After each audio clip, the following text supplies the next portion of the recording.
Hello friends, welcome to citrus sinensis. இன்றைக்கி நம்ம ஒரு பேச்சுலர்ஸ் ரெசிபி தான் பார்க்க போகிறோம். அது ஒன்றுமே இல்லை, வெரி வெரி சிம்பிள் ரெசிபி.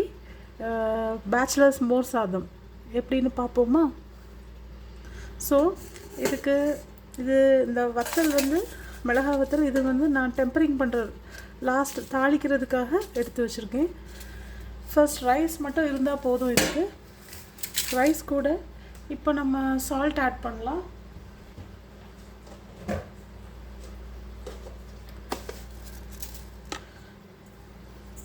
தேவையான அளவு சால்ட் ஆட் பண்ணிவிடுங்க.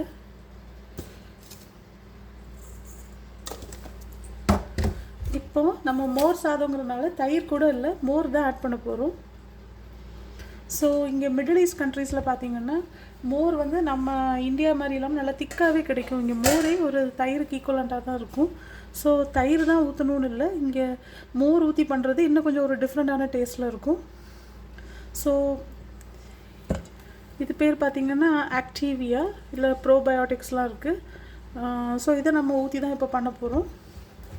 ஷேக் பண்ணிக்கோங்க பாட்டிலில் நல்லா. ஸோ இது வெரி வெரி சிம்பிள்.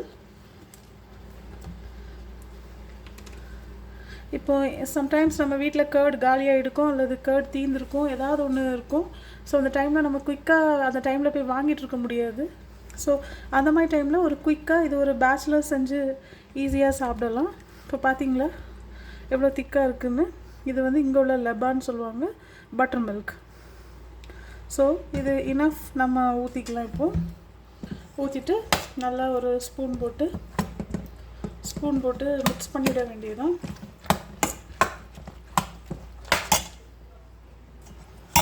நல்லா ஈவனாக மிக்ஸ் பண்ணிவிடுங்க. இது ஒரு லேசி டே குக்கிங் தான். இப்போ ஒன்றுமே இல்லை, போரிங்கான ஒரு டே. நமக்கு சில நாள் ஒன்றுமே செய்ய தோணாது, but still we feel guilty to get buy something from the hotel also. So அந்த மாதிரி டேஸை சேவ் பண்ணுற ரெசிபீஸ் தான் இதெல்லாம். ஒரு போரிங் டேயை சேவ் பண்ணுற ஒரு குயிக் ரெசிபி. ஸோ இது இன்னும் கொஞ்சமே அப்சர்வ் பண்ணும். ஸோ இதை ஊற்றிடுங்க.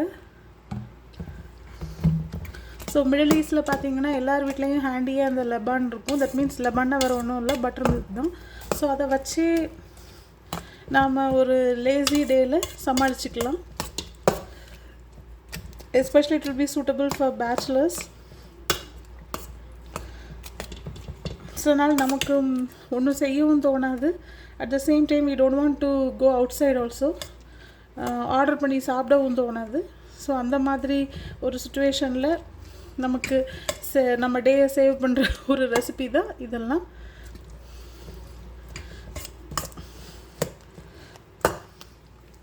ஸோ இதை இப்படி சாப்பிடாமல் கண்டிப்பாக இதை நம்ம தாளிக்கணும். அப்போ தான் இன்னும் எக்ஸ்ட்ரா. ஸோ தாளிக்கிறது ஒரு பெரிய வேலையே இல்லை. இந்த மாதிரி 4 வத்தல், தட் மீன்ஸ் காஞ்ச மிளகாய் எடுத்துக்கோங்க. காஞ்ச மிளகாய் எடுத்துட்டு கொஞ்சம் கடுகு இருந்தால் போதும், அவ்வளோதான். டெம்பரிங் பண்ணுறதுக்கு நல்லாயிருக்கும். இப்போ மீன்வைல் நம்ம சால்ட்டு செக் பண்ணிடலாம்.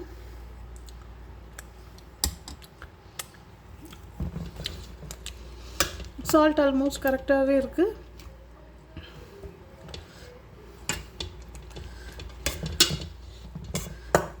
இது இன்னுமே அப்சர்வ் பண்ணும்.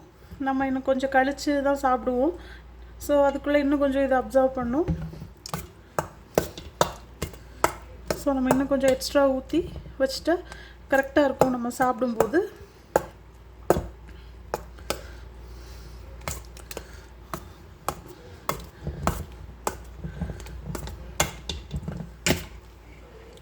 அவ்வளோதான் ஃப்ரெண்ட்ஸ். இப்போ நம்ம தாளிச்சிட வேண்டியது தான்.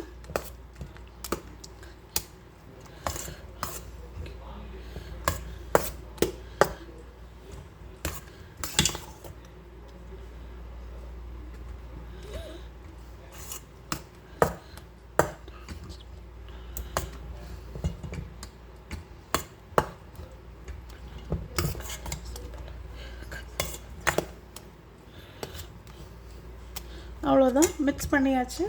ஸோ இப்போ நம்ம டெம்பரிங் வேலையை பண்ணிடலாம். That means தாளிக்கிறது. ஸோ இவ்வளோ தான். இது ஒரு பேச்சுலர்ஸ்க்கு ஏற்ற ரெசிபி. தயிரும் தேவையில்லை, ஒன்றும் தேவையில்லை, வெறும் ஒரு மோர் தான். மோரும் ரைஸும் இருந்தால் போதும். ஸோ இப்போது நம்ம டெம்பரிங் பண்ணிடலாம்.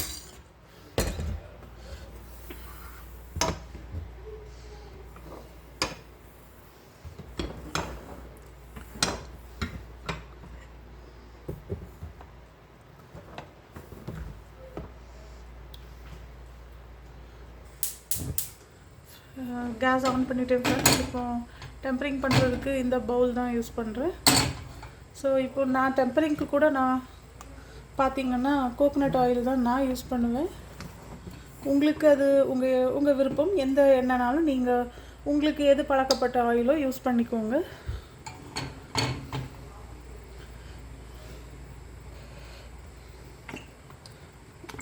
நான் யூஸ் பண்ணுற ஆயில் பார்த்திங்கன்னா இது ஒரு நேச்சுரோஸுங்கிற ஒரு coconut oil, gold press coconut oil.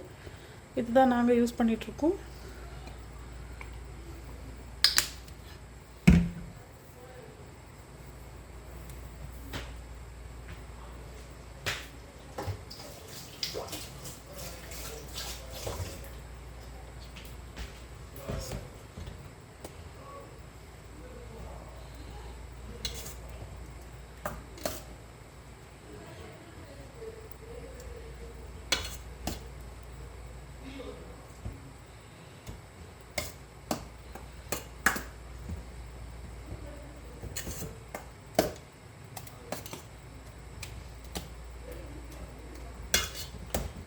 எண்ணெய் நல்லா கொதிச்சிடுச்சு, ஹீட் ஆகிருக்கும்னு நினைக்கிறேன்.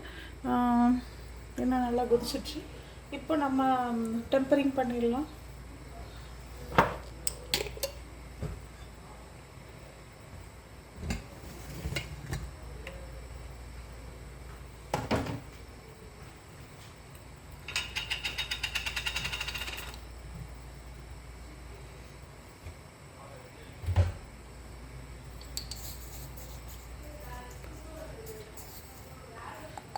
இப்போ நான் கடுகு ஆட் பண்ண போகிறேன்.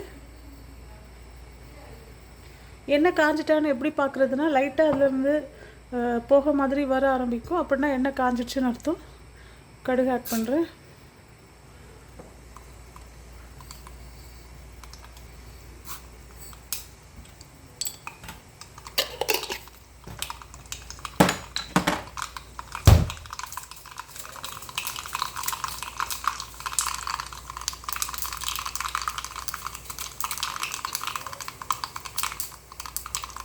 இப்போ ஃப்ளேமை சிம்மில் வச்சுக்கோங்க. இப்போ நான் காஞ்ச மிளகாய் ஆட் பண்ண போகிறேன். இது ஒரு நல்ல டேஸ்ட் கொடுக்கும் அந்த மோர் சாதத்துக்கு.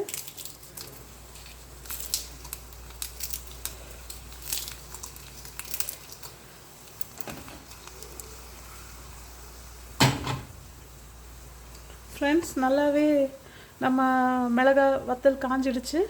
ஸோ இதை இப்போ ஃப்ளேம் ஆஃப் பண்ணிடலாம். இதுக்கு மேலே ஃப்ளேம் ஆனில் இருந்துச்சுன்னா கரிஞ்சிடும் அப்படி. ஸோ ஃப்ரெண்ட்ஸ், இப்போ நாம் மறுபடியும் இந்த டெம்பரிங் இதில் எப்படி ஊற்றுறேன்னு காட்டுறேன்.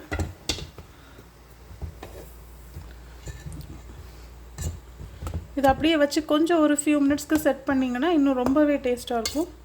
பார்த்தீங்களா எவ்வளோ நல்லா அழகாக இருக்குதுன்னு. ஸோ அவ்வளோதான். ஸோ இப்போ நம்ம டெம்பரிங்கும் ஊற்றிட வேண்டியது.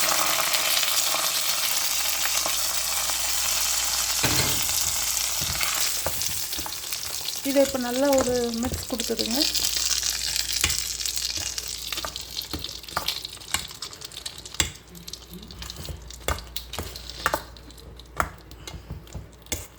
நம்ம எம்மி மோர் சாதம் இஸ் ரெடி. எதுவும் குக் பண்ண வேண்டாம், எதுவுமே பண்ண வேண்டாம். ஒரு வெரி வெரி லேசி டே. சில நாள் நமக்கு எந்திரிக்க கூட தோணாது. அந்த மாதிரி சில டேஸ் நமக்கு இருக்கும். ஒன்றுமே செய்ய தோணாது, சும்மா இருக்கணும் போல் இருக்கும் சில நாள் நமக்கு.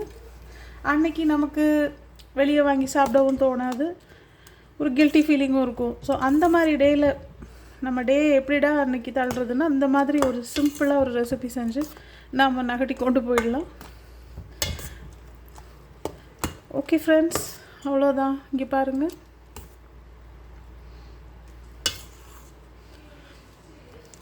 இதை உடனே சாப்பிடாம இப்படி டெம்பரிங் பண்ணிவிட்டு ஒரு மூடி போட்டு மூடி வச்சுட்டு ஒரு 10 to 15 மினிட்ஸ் கழித்து சாப்பிட்டிங்கன்னா அது அந்த டெம்பரிங்கோட எக்ஸ்ட்ராக்ட்ஸ்லாம் கொஞ்சம் இறங்கி இன்னும் ஒரு டேஸ்ட் கொடுக்கும். ஸோ கொஞ்சம் ஒரு 10 மினிட்ஸ் கழித்து சாப்பிடுங்க. 10 to 15 மினிட்ஸ் அப்படியே செட் ஆகி விட்டுருங்க. ஸோ சூப்பராக நம்ம சாப்பிடலாம். இது கூட அட் திஸ் ஸ்டேஜ் லைட்டாக சால்ட்டு செக் பண்ணிக்கோங்க. ஸோ இந்த மாதிரி டைமில் நம்ம ஊறுகாவோ கூட ஏதாவது நம்மளால் செய்ய முடிஞ்சால் செய்யலாம், அல்லது ஒரு ஊறுகாய் வச்சு கூட நாம் சாப்பிட்டுட்டு போயிடலாம். ஓகே ஃப்ரெண்ட்ஸ், இது ஃபுல் அண்ட் ஃபுல் ஒரு பேச்சுலர்ஸ் ரெசிபி தான். இதை கண்டிப்பாக என்றைக்காவது ஒரு நாள் உங்களுக்கு உடம்பு சரியில்லாத நாளோ அல்லது ரொம்ப லேசியான டேயோ இதை ட்ரை பண்ணுங்கள். It will save your day. Okay friends, bye, take care. இன்னொரு வீடியோவில் உங்களை நான் மீட் பண்ணுறேன்.